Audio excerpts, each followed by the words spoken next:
Bonjour chers auditeurs de l'ODJ Média, notre chroniqueur invité, Mustapha Sohimi, partage son avis et sa réflexion, dans un article qu'il a intitulé « Intelligence artificielle et justice », qu'on écoutera ensemble dans ce podcast. Notre politicien présente son point de vue initial de cette manière.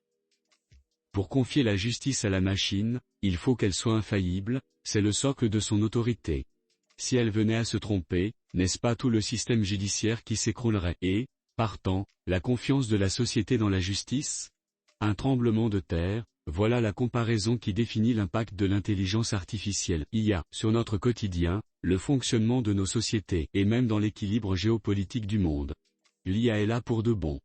Depuis la fin novembre 2022, force est de faire ce constat, ChatGPT a déboulé dans nos vies. Un outil conçu pour épauler l'homme, mais qui le dépasse déjà dans sa capacité de calcul, de mémorisation ou encore dans sa représentation du monde. Question de principe dans un domaine éminemment politique, l'IA consolide-t-elle ou non la justice et la démocratie? Plus précisément, qu'en est-il du fonctionnement de la justice? L'utilisation des algorithmes en matière judiciaire pourra-t-elle être éthique? Il faut rappeler ici que la justice est rendue par des êtres humains, c'est une institution qui en assure l'équité. Et les lois qui sont ainsi interprétées et appliquées prennent en compte la personnalité des justiciables, leur histoire, ainsi que les circonstances de la commission des actes incriminés. L'argument invoqué, ici et là, pour justifier l'utilisation de l'IA, est celui de la célérité, le gain de temps. Ce serait alors une justice automatisée, du prêt-à-porter industriel avec des décisions toutes faites, en somme. Mais le risque est évident, celui de la mise en équation, ou plutôt entre parenthèses, des principes généraux du droit et de la justice, dont celui en l'espèce du contradictoire. Notre professeur se pose la question cruciale de cette manière. Quelle jurisprudence peut être construite alors dans de telles conditions? Que deviendraient les voies de recours en appel et au niveau des cours suprêmes, baptisées officiellement comme telles, et qui veillent à afficher la supériorité du juge sur les autres producteurs de normes juridiques? Cela dit, l'IA n'échappe pas à un biais, elle prend en effet appui sur des données produites par des êtres humains. Et si tous les tribunaux utilisaient une telle IA biaisée, n'est-ce pas tout le système judiciaire qui le deviendrait lui aussi de manière systématique? Le débat n'est pas académique, comme l'on pourrait le croire. Il a en effet connu ses premières applications. Celle du logiciel COMPA, Correctional Offender Management Profiling for Alternative Sanctions, en est une parfaite illustration. Cet outil est déjà utilisé dans les États de New York et de Californie. Il vise à prévenir pratiquement les risques de récidive d'un condamné, et ce, à partir de ses réponses à un questionnaire, lieu de résidence, âge, antécédents judiciaires et ceux de son entourage. Or, ce système a conduit à des discriminations en stigmatisant les minorités noires et hispaniques. C'est dire que cela milite en faveur de l'encadrement des usages de l'IA dans le domaine de la justice, ainsi que de la nécessité de vérifier la validité de leurs résultats.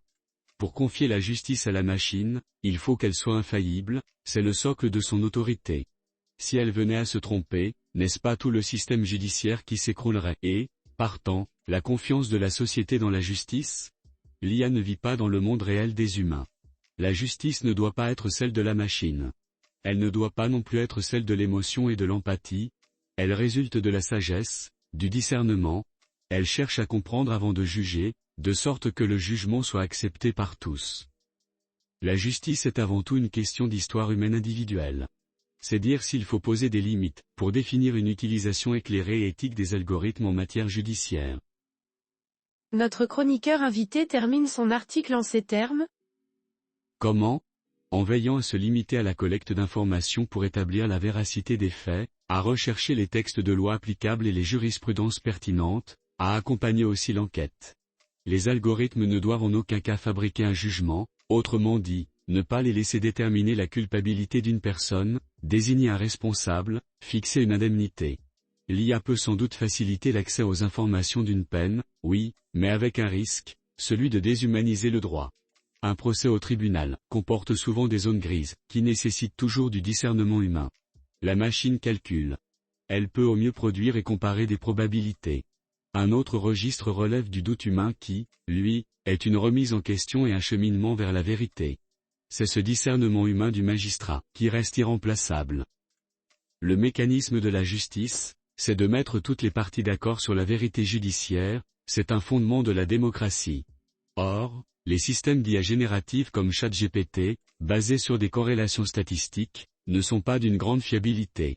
Ils peuvent produire et véhiculer des contenus incluant à la fois des réalités avérées et vérifiées, des contre-vérités et des opinions, en les combinant et en les mélangeant. Le produit livré, ce que l'on appelle le rendu, fait de certaines contre-vérités indiscernables, pose problème. Il ne permet pas de remonter à la source et de tracer les raisonnements de la machine. Cela nécessite donc une vérification a posteriori. Une menace grave pour une bonne administration de la justice. Et pour la démocratie. Rédigé par Mustapha Sohimi. Merci d'avoir écouté ce podcast de l'ODigiMedia, notre bouquet de supports numériques, portail, magazine mensuel connecté, web radio R212 dédié à la diaspora marocaine et web TV.